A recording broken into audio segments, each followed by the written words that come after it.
현재 운영하는 대표님 매장의 컨디션 정보를 더 알려주세요. 평수는 한 50평 정도 돼요. 오, 되고 크다. 보증금 4천에 네. 이제 월세는 150만 원이었는데 코로나 때 130만 원 깎은 가격으로 계속 유지하고 있어요. 왜 다들 월세가 싼 상태로 저를 찾아오신 거예요? 그때 당시는 월 매출이 네. 한 500 정도 선이었어요. 저한테 1,000만 원이라고 뻥쳤잖아요. 왜 그러니까 거짓말하고 들어오세요? 너무 창피해서 말은 네. 못하게 하루에 진짜 손님이 1명 내지 2명으로 눈물로 시간을 보냈어요 진짜. 그때 당시에 월 매출이 500이었기 때문에 네. 돈이 없을 거 아니에요. 그렇죠. 근데 아이 3명하고 네. 겨울철에 난방을 한 번도 안 했어요. 그러니까 어떻게 해서든 외식업계에서 성공하고 싶다. 삶의 절박함보다는 네. 내 꿈을 이루고 싶은 거에 절박함이 더 컸어요. 그러면서 공부하기 시작하면서 대표님이 강의하시는 거 들을 때 음식이란 게 맛은 당연히 있어야 되고 그 외 것들이 이렇게 많았었구나. 그때 처음으로 알고 너무 충격인 거예요. 네. 그래서 대표님을 꼭 만나야겠다. 맛있는 거 외의 것을 꼭 배워야겠다. 그래도 현재는 최고 매출액이 얼마까지 나왔었죠? 보통 한 6천 선이고요. 네. 이번 달 아마 7천을 예상하고 있어요. 우리 박수 한번 좀 드리겠습니다. 저는 솔직히 대표님을 만나고 인생이 완전 바뀐 거죠. 아이, 거짓말하지 마세요. 진짜요. 네. 왜냐면 멤버십 안내사항입니다. 점프왕TV 멤버십 회원이 되시려면 구독 후 옆에 가입 버튼을 눌러주세요. 멤버십 회원은 비공개 영상과 프리미엄 자료, 사업 고민 상담을 받아보실 수 있습니다. 반갑습니다. 다점포항입니다. 오늘은 다점포 기버 회원분과의 인터뷰 시간입니다. 대표님이 진짜 어떤 그 역전의 드라마 같은 어떤 그런 사례이기 때문에 그 열성적으로 그렇게 달려오신 대표님을 통해서 또 많은 분들이 지금 같은 시기에 더 용기를 얻고 더 자극을 되지 않을까 싶습니다. 네, 오늘 오신 분 일단 정확하게 또 소개를 해야 되니까요. 네. 소개 부탁드리겠습니다. 저는 울산에서 대왕암 돌미역 닭국수집을 운영하고 있습니다. 현재 운영하는 대표님 매장의 컨디션 정보를 더 알려주세요. 평수는 한 50평 정도 돼요. 오, 되고 크다. 보증금 4천에 네. 이제 월세는 150만 원이었는데 코로나 때 130만 원 깎은 가격으로 계속 유지하고 있어요. 50평인데 130만 원이면 엄청 싼 거잖아요. 위치가 엄청 안 좋은 곳에 그러니까 위치했기 때문에 왜 다들 월세가 싼 상태로 저를 찾아오신 거예요? 또 현재 최고 매출액, 또 현재 평균 매출액을 쭉 얘기해 주시면 좋을 것 같습니다. 사실 대표님 만날 때 네. 너무 창피해서 최고 매출을 네. 살짝 올려서 말씀을 드렸었어요. 그때 당시는 월 매출이 네. 한 500 정도 선이었어요. 월 매출이. 저한테 1,000만 원이라고 뻥쳤잖아요. 왜 그러니까 거짓말하고 들어오세요? 너무 창피해서 말은 네. 못하겠고 월 매출 500. 월 매출이 그 당시 500이었어요. 최고 매출은 얼마였습니까? 700을 딱 한 번 찍어본 것 같아요. 네, 여러분들 이게 지금 그 일 매출이 아닙니다. 월 매출. 월 매출 700만 원입니다. 그래도 현재는 최고 매출액이 얼마까지 나왔었죠? 보통 한 6천 선이고요. 네. 이번 달 아마 7천을 예상하고 있어요. 우리 박수 한번 좀 드리겠습니다. 자, 일단 대표님의 장사를 시작하게 된 그런 이야기를 같이 얘기해 주시면 좋을 것 같아요. 제가 외식업으로 들어온 케이스가 조금 특이해요. 근데 저희는 아이가 3명이 있어요. 남편은 연구소에서 일을 했었고 한데 네. 회사도 그만두고 학교도 그만두고 네. 세계 여행을 820일 동안 43개국을 여행을 했었어요. 대표님도 또 미용실에서 또 업계에서도 나름대로 예. 인지도가 있고 또 네네. 되게 사업도 잘 하고 있는 상황이었는데 그 모든 걸 다 내려놓고 갑자기 세계 여행 갔던 어떤 특별한 이유가? 남편도 그렇고 저도 결혼 전에 배낭 여행을 많이 했던 사람으로서 꿈이 세계 여행이었으니까 아이들이 더 성장해버리면 부모와 함께 할 수 있는 시간들이 이제 없어지잖아요. 그래서 이 시기 아니면 아이들과 여행을 할 수 있는 시간이 이제 없겠다 싶어서 다 정리하고 여행을 했는데 여행하는 도중에 한국 음식을 가지고 세계 무대에 서고 싶은 새로운 꿈이 생긴 거예요. 그래서 한국 들어와서 식당을 차린 거예요. 굉장히 많은 고군분투가 있었을 것 같습니다. 저희 친정 엄마가 저 어릴 때 식당을 오랫동안 하셨어요. 그러니까 그런 걸 보고 자랐기 때문에 식당 하는 게 두려운 건 없었어요. 근데 이제 오빠가 돼지국밥집을 했기 때문에 네. 그리고 잘 됐었죠. 오빠네 집은 지금도 잘 돼요. 그래서 오빠네 집 가서 배워오면 당연히 장사가 잘 될 거라 생각했었고 난 대박집이 될 거야. 네. 그랬는데 하루에 진짜 손님이 1명 내지 2명으로 눈물로 시간을 보냈어 진짜. 그러는 와중에 대표님을 알게 됐고. 맞아요. 그때 당시 대표님 저 좀 제발 받아주세요 막 했던. 제가 걱정했던 건 다른 건 아니었던 것 같아요. 다 업종용 병용도 하거나 마케팅도 배우게 하면 되는데 나이가 적지는 않은 나이잖아요. 그렇죠. 이제 과연 대표님이 이제 인생 이망을 준비한 대표님의 입장에서 젊은 친구들처럼 잘 소화해낼 수 있을까에 대한 고민이 있었던 것 같아요. 모르실 것 같아요. 너무 지금 또 이렇게 예쁘게 화장을 하고 오셔서 나이가 어려 보일 수 있습니다. 왜 그러세요? 몇 년생이신지 또 네, 자극을 한 번 더 드리기 위해서 우리 구독자분들한테. 저는 69년생이고요. 네네네. 대표님이 진짜로 69년생이어서 걱정을 되게 많이 했지만 시간이 처음엔 걸리시는데 어느 순간 이게 속도가 붙으시더라고요. 깜짝 놀랐어요. 제가 어떤 새로운 분야를 왔을 때는 깊게 파고들어서 악착같이 공부합니다. 우리가 이제 예왕 돌격 닭칼국수로 이제 변신을 하기 전에 나름대로 손님을 어떻게 대하시는지 직원들을 어떻게 대하는지 그런 대표님만의 노하우도 분명히 있었을 것 같아요.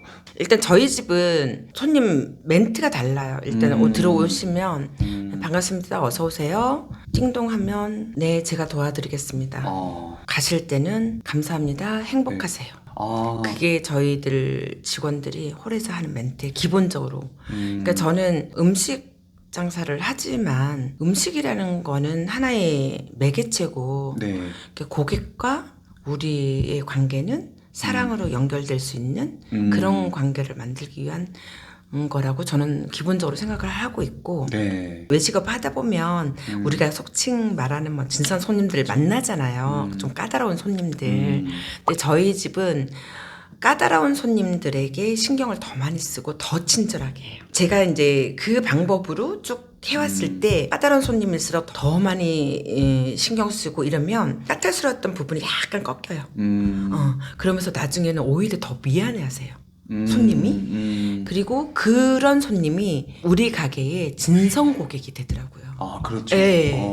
원래 멱살 잡았던 손님하고 더 가까워지면 진짜 찐팬 됩니다. 제가 보기엔 대표님 또 직원 관리도 참 잘하시는 것 같아요. 그런 대표님의 노하우를 또 알려주시면 좋을 것 같아요. 저는 요 식당을 운영하면서 가장 중요한 핵심이라고 나는 생각하는 게 저는 정말 미비한 존재고 직원들이 가장 중요하지 않나. 가끔 외식업 사장님들 이렇게 이야기하면 직원들이 잘못하면 어떻게 혼내야 되나요? 이런 말을 하잖아요. 직원들을 내가 무슨 자격으로 혼을 내요. 그 사람들 다 독립된 인격체고. 그리고 저는 직원들이 실수를 해도 이럴 수 있어요. 그리고 이런 똑같은 실수 2번, 3번 할 경우는 우리 실수 너무 많이 하니까 우리 좀 안 했으면 좋겠다. 그럼 의견 제시인 거지 혼을 내진 않아요. 그리고 직원들의 사소한 행동 같은 거 이런 거 되게 칭찬 많이 해요. 직원들과도 소통의 기본은 사랑이라고 저는 생각하거든요. 사랑하는 마음이 없으면 직원을 무시하게 되죠. 어쨌든 다점포 저희 기버 컨설팅 회원을 신청하게 된 사연이 있었을 것 같아요. 물론 아까 매출을 들었을 때 있을 수밖에 없었을 것 같아요. 자, 일단 그때의 심정을 그래도 솔직하게 얘기해 주시면 좋을 것 같습니다. 그때 당시에 월 매출이 500이었기 때문에 돈이 없을 거 아니에요. 그렇죠. 근데 아이 3명하고 겨울철에 난방을 한 번도 안 했어요. 말하면 입김이 났어요. 집에서. 아이고야. 그 정도로 절박한 상황이었거든요. 그러니까 어떻게 해서든 외식업계에서 성공하고 싶다. 그게 제 머리에서 그냥 각 박혀가지고 강렬한 그 목표의식을 스스로에 대한 동기부여 삼아서 이 악물고 버텼을 대표님이 되게 외로웠을 것 같다는 생각을 조금 해봅니다. 힘들었어요. 외로웠어요. 삶의 절박함보다는 내 꿈을 이루고 싶은 거에 절박함이 더 컸어요. 내 전문적을 버리고 외식업에 들어왔는데 이거 왜 이렇게 장사가 안 되지? 이게 장사가 잘 돼야 내 꿈이 이루어지는 건데 그러면서 공부하기 시작하면서 대표님이 강의하시는 거 들을 때 음식이란 게 맛은 당연히 있어야 되고 그 외 것들이 이렇게 많았었구나. 그때 처음으로 알고 너무 충격인 거예요. 그래서 대표님을 꼭 만나야겠다. 맛있는 거 외의 것을 꼭 배워야겠다.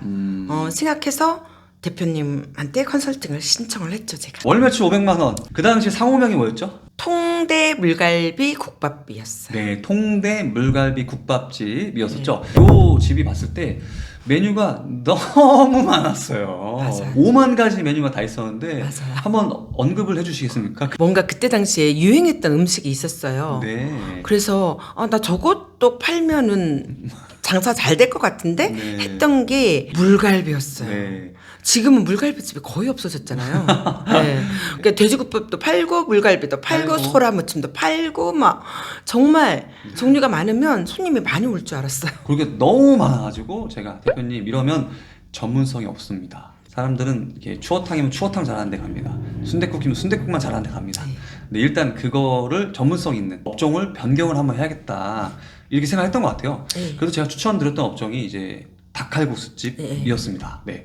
그렇게 업종을 추천드리고 다시 메뉴를 잡는 작업을 했던 것 같습니다. 현재는 어떤 메뉴들만 팔고 있죠? 가장 기본적인 돌미역 닭칼국수가 있고 약간 얼큰한 맛, 네. 얼큰 돌미역 닭칼국수가 있고 네. 들깨 돌미역 닭칼국수가 있어요. 아, 예, 맞습니다. 그리고 프리미엄으로 해신 돌미역 닭칼국수라고 네. 가격이 19,000원이에요. 그게 가장 많이 팔리고 있어요. 아, 저녁 메뉴들도 좀 잘 나가잖아요. 아, 네, 예. 저녁 메뉴들 쭉 소개해 주면 좋을 것 같습니다. 저녁에는 대왕암 해신탕하고 문무왕 해신탕이 이게 있어요. 크게 해신탕 메뉴는 네. 이제 저희가 현대중공업 앞에 자리를 하고 있어서 네. 현대중공업 다니시는 분들의 타겟도 되고 네. 부모님이나 어르신들 이렇게 대접하려고 오시는 분들이 타겟층이 정확하게 정해져 있어요, 저희는. 아, 평일 저녁에는 술손님, 해물전골탕 느낌으로 들 수 있게 요 메뉴가 있는 거고, 주말에는 어차피 돈 쓰러 오는 거니까 가족들과 모임하고 아니면 친구분들과 내 애기들 데리고, 그래서 요 메뉴가 아주 잘 대표님이 또 잘 만들어 주신 것 같습니다. 대왕암 돌미역 닭국수집을 지어드렸을 때 다른 닭칼국수집 하고는 우리가 어떤 차별화를 줄 수 있을까를 좀 고민을 많이 했던 것 같습니다. 대표님이 고향이 네네. 어디시죠? 울산 방어진이요. 네, 울산 방어진이었죠. 그 울산 방어진에 또 일산지 해수욕장이라는 데도 관광 명소가 있고, 또 한 가지 또 하나 관광 명소가 뭐가 있죠? 대왕암 공원이 있어요. 그쵸. 네. 우리 어릴 때 다 거기서 뛰어놀았던 곳이죠. 그쵸. 네. 그런 얘기를 들으면서 우리가 그럼 대왕암이 트래픽이나 키워드가 살아있는 걸 보고서 브랜드 상호명을 저걸 쓰면 뭔가 더 좋을 것 같다라고 생각을 했던 것 같아요. 또 우리가 이제 칼국수 면이 일반 그냥 하얀색 밀가루 면이 아니잖아요. 어떤 건지 소개를 해주면 좋을 것 같습니다. 울산의 특산물은 돌미역이에요. 맞아요. 저희 어릴 때도 그물에다가 이렇게 돌미역 말리고 막 이랬었거든요. 네네네. 그래서 돌미역을 넣어서 건강한 면을 만들자 이렇게 대표님하고 컨설팅하면서 저희가 전국 최초로 돌미역 칼국수를 개발해냈죠. 제주도에 가면 칼국수 안 먹잖아요. 보말 칼국수 먹잖아요. 제주도 가면 소고기 안 먹고 흑돼지를 주로 먹잖아요. 네. 그러니까 그 지역과 연결되는 관계성을 가져오면 장기적으로 좀 유리한 포지셔닝이 되지 않나. 자, 우리 그 마케팅적인 부분이 대표님이 또 되게 많이 성장하신 것 같아요. 또 대표님이 쓸 수 있는 예산 안에서 잘하시는 것 같아요. 그게 중요한 거잖아요. 대표님 현재 하고 있는 마케팅 쭉 얘기해 주시면 좋을 것 같습니다. 네이버 마케팅 이제 뭐 기본적으로 하고 있고 네. 검색 광고도 하고 파워랭크 광고하고 플레이스 광고하고 네. 소상공인 광고하고 그리고 저는 또 당근 마켓도 신경 되게 많이 써요. 아, 네. 당근 마켓은 단골 손님 만드는 게 있거든요. 네네. 외식업은 그렇게 많이 안 올라요. 당근마켓 이웃이 몇 명이죠? 지금 900명 가까이 되고 있거든요. 오, 많이 모으셨네요. 어떻게 이렇게 단골수를 늘렸습니까, 대표님? 식당 이야기 말고도 꾸준히 소식을 올렸어요. 아, 올려- 예를 들어서 어떤 소식도 올렸죠? 뭐 나는 서울에 이거 공부하러 왔다. 뭐 이런 것도 하고 직원들하고 같이 회식하는 것도 올리고 이번 주 나들이 어디 가세요? 뭐 유채꽃이 피었네요. 뭐 이런 거 올리고 그리고 이제 당근마켓 자체에 또 광고가 있거든요. 그렇죠. CPC가 조금 높기는 해요. 근데 네이버도 또 세팅하기 나름이니까 그렇죠. 네이버를 잘못 세팅해 놓으면 오히려 당근이 더 효과가 좋을 수 있어요. 그 대표님들이 네이버 이렇게 세팅할 때 큰 키워드, 대형 키워드에 너무 저도 옛날에는 야 울산 동구 맛집에 노출되고 울산 맛집에 노출되고 싶어서 광고비 정말 많이 썼어요. 네. 다 해볼 거 다 해봤어요. 근데 마케팅에 대해서 공부를 하다 보니 네. 대형 키워드보다 소형 키워드를 잡는 게 관건이에요. 그게 오히려 효율이 더 높고 물론 대형 키워드도 잡히면 좋은 거예요. 네. 근데 내가 쓸 수 있는 광고비 예산이란 게 있잖아요. 그렇죠. 근데 대형 키워드 잡으려면 하려면 네. 광고비 예산이 엄청나게 크게 잡아야 되는 거죠. 근데 그만큼 전환율이 낮을 때는 광고비만 많이 나가고 손님이 유입이 안 될 수도 있거든요. 네. 하지만 소형 키워드는 정확한 타겟이 되는 고객이기 때문에 그분들은 전환율이 굉장히 높다. 그렇기 때문에 대표님들은 대형 키워드의 유입률에 너무 목매일 필요 없고 소형 키워드 유입률이 훨씬 높으니까 소형 키워드를 네. 더 세팅을 잘하면 훨씬 매출에 도움이 됩니다. 네. 매장 그 내부에서 하는 마케팅들도 있으시죠? 카카오 룰렛이라고 이렇게 게임하는 거 네. 그런 것도 있고 마케팅 비용을 그 전에 너무 많이 써봤기 때문에 네네. 지금은 어떤 식으로 전략을 바꿨냐면 네. 마케팅 비용을 고객에게 돌려드리자 이렇게 해서 매월 10만 원 식사권 3분 5만 원 식사권 3분 해신 돌며 닭칼국수 19,000원 그거를 10분 이렇게 추첨해서 네. 고객님 너무 좋아하세요. 어떤 식으로 추첨해서 그걸 제공하고 있나요? 통이 하나 있거든요. 10만 원 식사권이 있기 때문에 대부분 네. 다 응모를 하세요. 처음에 제가 이렇게 메뉴표 설계해드리고 기존에 하지 않았던 새로운 메뉴들을 개발하고 또 적용하고 그럴 때 어려운 점은 없었나요? 19,000원 칼국수를 누가 사 먹지? 음. 이게 팔릴까? 프리미엄 한 개는 있어야 된다고 생각을 하고 네. 만들어는 놨어요. 메뉴 네. 개발을 해서 네. 만들어 놨는데 솔직히 저는 자신이 없었어요. 그게 팔릴 거라고는. 왜냐면 저는 되게 가난하게 살았어요. 가난한 삶이었기 때문에 돈을 풍부하게 써보지 못했기 때문에 내 인생에는 19,000원짜리 칼국수는 없는 거예요. 내가 경험해보지 못한 메뉴를 만들어 놓은 거예요. 그래서 정말 자신이 없었어요. 그런데 지금은 가장 많이 나가는 메뉴예요. 그러면 우리가 이제 대표님들이 메뉴 개발을 하시고 메뉴 세팅을 하실 때 뛰어넘어야 될 산이 하나 있어요. 사람은 누구나 다 이렇게 자기의 성장 과정, 우리가 조금 약간 전문 용어로 이야기를 하면 내면아이라는 게 있어요. 네. 그 내면아이를 뛰어넘어야만이 내 사업도 성장이 된다라는 거를 네. 꼭 말씀드리고 싶어요. 맞습니다. 저는 그걸 뛰어넘은 거예요. 이제 한 번 딱 뛰어넘으니까 어떤 사업도 이제는 자신 있는 거예요. 그리고 대표님이 돼지국밥집, 뭐 물갈비 막 여러 가지 음식들을 팔았어요. 근데 이제 닭칼국수라는 새로운 업종, 한 번도 안 해본 거를 할 때 레시피도 어떤 매뉴얼 이런 적인 부분, 운영을 어떻게 해야 되지 고민이 많았을 것 같아요. 근데 또 저희 기버 회원분이 도움을 좀 주시지 않았나요?